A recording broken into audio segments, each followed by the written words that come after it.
বিএনপির বর্ধিত সভা এখনো চলছে, সেখানে আছেন সহকর্মী সিফাত শাহরিয়ার। সবশেষ জানবো তার কাছে।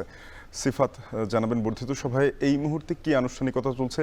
সভায় নেতাকর্মীরা যেসব বিষয়ে আলোচনা করলেন তার কেন্দ্রবিন্দুতে কোন কোন বিষয়গুলো ছিল জানাবেন।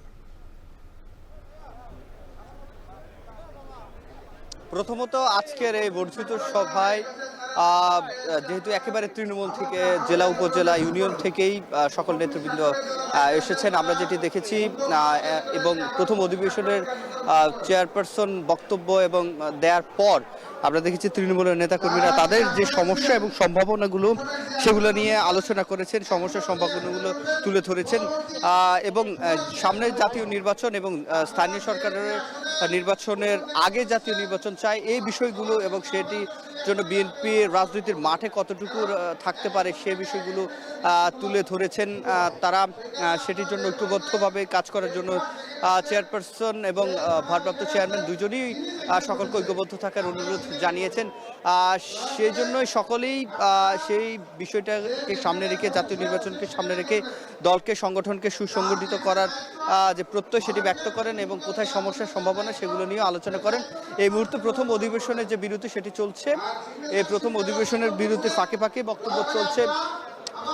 খাওয়া নামাজের বিরতির শেষে 2:30টার দিকে আবারও পুরোপুরি এই দ্বিতীয় অধিবেশনের যে কাজ সেটি চলবে। এই দ্বিতীয় অধিবেশনেও তৃণমূলের নেতৃবৃন্দরা বক্তব্য দেবেন এবং যেহেতু সারা দেশ থেকেই নেতৃবৃন্দরা এসেছেন, আহ্বায়ক কমিটি কিংবা পূর্ণাঙ্গ কমিটি সব কমিটির যারা প্রধান অর্থাৎ আহ্বায়ক সদস্য সচিব কিংবা সভাপতি সাধারণ সম্পাদক যারা রয়েছেন তারা এসেছিলেন।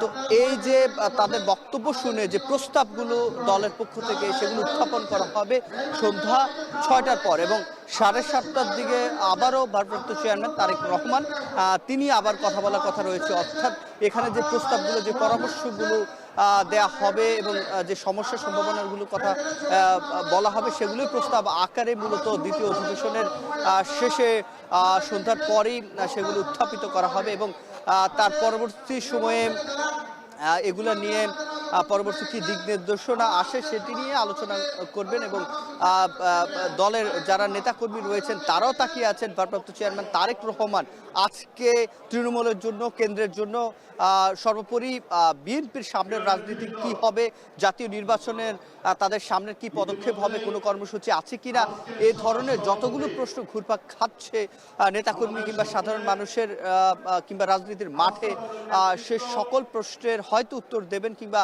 এরপরে আনুষ্ঠানিকভাবেও জানাতে পারে। তবে তিনি সমাপনী একটি বক্তব্য দেবেন শাফিন এবং এখানে আমরা যেটি দেখেছি যেহেতু একেবারে একসাথে সকল রাজনৈতিক যারা নেতৃবৃন্দ রয়েছেন, তৃণমূল বলেন, স্থায়ী কমিটির সদস্য বলেন কিংবা এখানে যারা গত নির্বাচনগুলোতে জনপ্রতিনিধি ছিলেন, গত নির্বাচন বলতে যেগুলোতে বিএনপি অংশগ্রহণ করেছে সে জনপ্রতিনিধিরও এখানে এসেছেন। অর্থাৎ এখানে একটা সম্ভবত যাচাইও বলা যায় অনেক ক্ষেত্রে এবং এটিকে ছায়া কাউন্সিল হিসাবে অনেকে দেখছেন। তো শাফিন, এই ছিল আমার কাছে সংসদ ভবন এলাকা থেকে সবচেয়ে। সহকর্মী সিফাত শাহরিয়ার যুক্ত হয়ে জানাচ্ছিলেন বিএনপির বর্ধিত সভার সবশেষ খবর।